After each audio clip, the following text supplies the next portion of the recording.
भीख मांग रहे हैं। ये आपकी बदौलत भारतीय जनता पार्टी केंद्र सरकार ने किया है। इसके पहले भी सरकार बनती थी, हम जान नहीं पाते थे कि विकास कहां हुआ।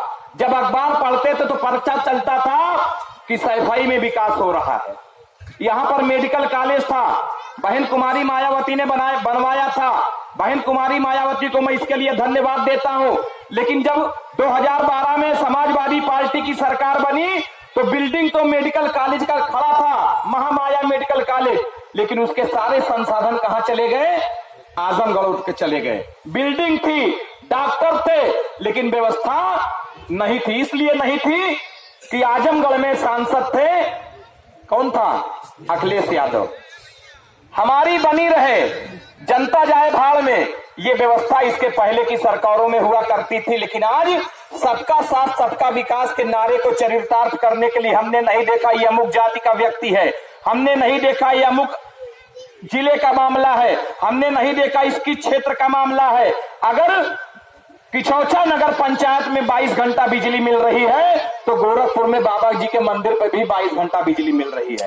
ये अंतर हमारी और पूर्व की सरकारों में है। इसलिए आज आपसे आग्रह करने आया हूं कि इधर उधर की बातों को जाए भूल, याद रखें केवल कमल का फूल। क्यों क्यों क्यों याद रखें? क्योंकि 2017 के पहले जब मैं आया था, हरिओम पांडे जी के लिए वोट मांगने आया था, ऐसे चौपाल लगा था। हमने कहा था कि आज के पहले इस देश में क्या होता था कि कातिलों की टोलियों को रहनुमा बना दिया हमारी आपकी गलतियों ने। कातिलों की टोलियों को रहनुमा बना दिया और जो बिगाड़ता रहा मेहदी मागरोलिया, जो सदा वतन की लाज को उघाड़ता रहा और मां भारती के मानचित्र को फाड़ता रहा। दुर्भाग्य था इस देश का कि उसके सर पे रख के ताज हो रही थी आरती, रो रहा था देश प्रेम, रो रही थी भारती।